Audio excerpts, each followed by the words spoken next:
Hello everyone, स्वागत है आपका exam on education YouTube channel पर। एसएससी जेईई एग्जामिनेशन की अब आपको तैयारी शुरू कर देनी चाहिए। भले ही अभी आपका नोटिफिकेशन नहीं आया है, जिसके पीछे मेरा लॉजिक है, जो पर्सनल लॉजिक मैं आपको बता सकता हूँ वो ये है कि इस बार पहली बार ऐसा हो रहा है कि फिक्स एंड फ्लोट ऑप्शन लाया गया है, तो रिजल्ट 2 बार आ सकता है, जिसकी वजह से आयोग हो सकता है पहले उन सारी चीज़ों को कंप्लीट करके फिर आपके लिए नया नोटिफिकेशन लाने की कोशिश कर रहा होगा। लेकिन ये वीडियो उस नोटिफिकेशन के बारे में ना हो करके इसके बारे में है कि अगर हम अपनी तैयारी शुरू कर रहे हैं तो क्या हम बहुत अच्छे से ये जानते हैं कि कौन से सब्जेक्ट्स को हमें कितनी ज़्यादा मात्रा में इम्पोर्टेंस देनी है, प्रायोरिटी देनी है। तो इस वीडियो में मैं आपके साथ डिस्कस करने जा रहा हूँ हमारे अलग अलग सब्जेक्ट्स का जो वेटेज रहने वाला है एसएससी जेईई के अंदर, उन सारे सब्जेक्ट्स को। यहाँ पर हम स्टार्ट करेंगे। हमारा जो एनालिसिस है वो एसएससी जेईई 2025 का जो एग्जामिनेशन हुआ था उसमें जो चीज़ें थी अलग अलग शिफ्ट की, अगर हम बात करें उनके हिसाब से। बच्चे, जो सब्जेक्ट्स आपके सामने मौजूद हैं वो है some RCC surveying, soil environment, BMC concrete technology, FMHM hydro irrigation, QSC transportation, steel structure analysis. यहाँ पर अगर हम देखते हैं सबसे भारी मात्रा में जो यहाँ पर क्वेश्चन या फिर आपसे जो पूछे गए थे सवाल, वो भारी मात्रा में जो सवाल पूछे गए हैं आप क्लियरली देख सकते हैं। बीएमसी और जो कंक्रीट स्ट्रक्चर है, यहाँ से आपसे सबसे ज़्यादा नंबर ऑफ क्वेश्चंस यहाँ पर पूछे गए हैं। 100 में से टोटल आप ये मान के चलिए 18% से लेकर के 17% से लेकर के 20% तक, या 15 से 20% तक के क्वेश्चन जितने भी आए हैं वो सारे बीएमसी सब्जेक्ट से आए हैं और साथ ही साथ कंक्रीट टेक्नोलॉजी से आए हैं। तो मैं आप सबको ये बताना चाहता हूँ कि ये सब्जेक्ट हमारी लिस्ट में सबसे ज़्यादा टॉप प्रायोरिटी पे होना चाहिए, हाईएस्ट नंबर ये दे करके जाएगा हम सबको। दूसरा आता है सॉइल मैकेनिक्स और उसके साथ ही साथ आपका एनवायरमेंटल इंजीनियरिंग, और साथ ही साथ अगर हम यहाँ देखें तो फ्लूइड और हाइड्रोलिक मशीन थोड़ा सा अप डाउन होता है शिफ्ट के बेसिस पे अगर देखा जाए तो बेटा यहाँ पर जो, और आरसीसी भी जो है एक कांस्टेंट वैल्यू रखता है अपने लिए, तो आरसीसी आपका दूसरे नंबर का और यहाँ पे जो सब्जेक्ट है वो इंपॉर्टेंस रखता है। सबसे पहले आपका बीएमसी कंक्रीट टेक्नोलॉजी से हाईएस्ट नंबर ऑफ क्वेश्चन पूछे गए हैं, उसके बाद आरसीसी, और उसके बाद आता है हमारा सॉइल और एनवायरमेंटल इंजीनियरिंग। यानी कि अगर हम टॉप 5 सब्जेक्ट की बात करें उसमें बीएमसी, कंक्रीट टेक्नोलॉजी, आरसीसी, आपका सॉइल और एनवायरमेंट की बात हम कर सकते हैं। अगर हम बात करें सोम की, तो सोम आपका ऑन एन एवरेज 3 से 7 नंबर के बीच में पूछा जा रहा है हर साल का मतलब हर शिफ्ट में। आरसीसी यहाँ पर आपसे 9 से 12 नंबर का पूछा जा रहा है। हम यहाँ पर एक काम कर सकते हैं, हम एक यहाँ पर एक एवरेज भी लिख देते हैं ताकि आपको और बेहतर रूप से समझने में क्लैरिटी आएगी।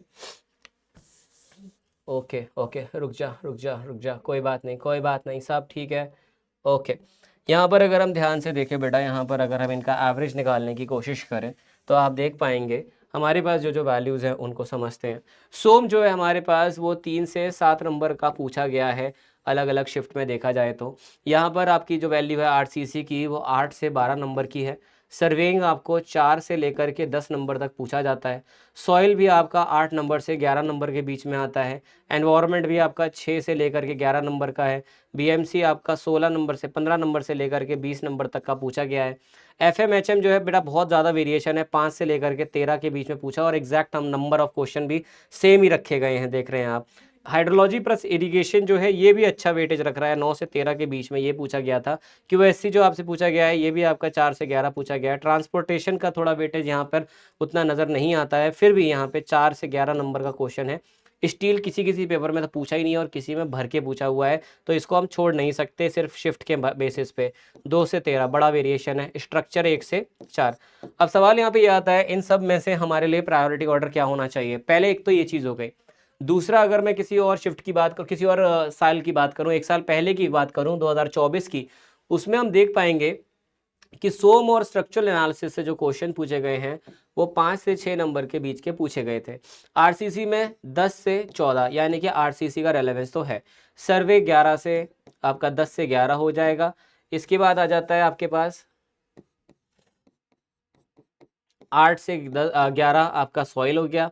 8 से नहीं 7 से 13 लिख लेते हैं, क्या फ़र्क पड़ेगा। ये है 9 से 16 बीएमसी है। एचएम एफएम की बात करूं तो ये 9 से 11 है। हाइड्रोलॉजी इरिगेशन अच्छा खासा पूछा गया है इस साल में, 10 से 11 है, 5 से 8 हो गया QSC का, ट्रांसपोर्टेशन हो गया, इसमें ट्रांसपोर्टेशन ज़्यादा है, 11 का, स्टील कम है। अब यहाँ से देखो एक दो चीज़ें जो हमें समझ आ गई हैं वो ये है कि स्टील एक ऐसा सब्जेक्ट हो गया जहाँ पर हम चाहें तो थोड़ा सा कम मेहनत करेंगे तो भी चलेगा, क्योंकि इसमें मेहनत पूरी पूरी लगती है, लेकिन जो क्वेश्चन पूछे जा रहे हैं वो काफ़ी कम पूछे जा रहे हैं।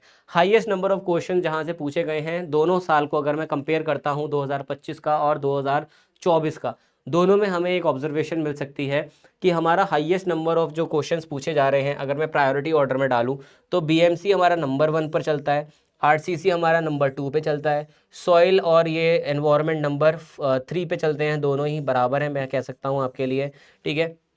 इसके बाद जो सब्जेक्ट का काफ़ी ज़्यादा रेलेवेंस दोनों में ही जो नज़र आता है वो आता है आपका हाइड्रोलॉजी और इरिगेशन वाला जो टॉपिक है ये, जिसमें आपका ये मैं चौथे नंबर पे रख लेता हूँ। ट्रांसपोर्टेशन देखो कभी ज़्यादा पूछ रहे हैं कभी कम पूछ रहे हैं, इसको 5 पे रख सकते हैं हम लोग।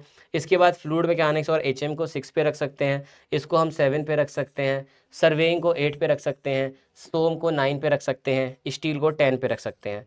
ये हमारी मार्किंग हो गई, यानी कि ये हो गए हमारे प्रायोरिटी ऑर्डर। इसी ऑर्डर में हम लोगों को सब्जेक्ट्स को फिनिश भी करना है और उसी हिसाब से इनको उतना टाइम देना है। ज़्यादा टाइम देना है जिसका भी नंबर कम है, और ज़्यादा टाइम देना है जिसका नंबर कम का मतलब यहाँ पर 1 जो है सबसे छोटा नंबर है, तो 1 के सामने BMC है, BMC को सबसे ज़्यादा टाइम देना है। और कम टाइम देना है आपको उनको जिनके सामने सबसे बड़ा नंबर है 10, यानी कि स्टील को सबसे कम टाइम देना है। तो यहाँ पर हमें समझ आती है इंपॉर्टेंस क्या क्या है सब्जेक्ट्स की। अब स्टूडेंट्स मैं आप लोग को बता देता हूँ, एग्जाम और एजुकेशन पर मैं जोशित सिंह खुद ने ये एग्ज़ाम को 2018 में क्लियर किया था। 2017 का SSC JEE जो हुआ था 18 में, वो मैंने क्लियर किया था। डॉक्यूमेंट वेरिफिकेशन का एडमिट कार्ड मैं आपको पिछले सेशन में शेयर भी किया था। मैं चाहता हूँ कि आप सभी के पास वो डॉक्यूमेंट वेरिफिकेशन का जो एडमिट कार्ड है वो ज़रूर पहुँचे, और उसके लिए आपको क्या करना है, आपको सिर्फ और सिर्फ फोकस करना है सही सोर्स ऑफ मटेरियल पे। इसी वजह से एग्ज़ाम ऑन एजुकेशन आप सभी लोगों के लिए SSC only and only for SSC JEE examination के लिए एक फाउंडेशन बैच जो है आपके लिए लेने के लिए आ रहा है। फाउंडेशन बैच में आपको पूरी तरीके से हर एक चीज़ समझाई जाएगी, पढ़ाई जाएगी।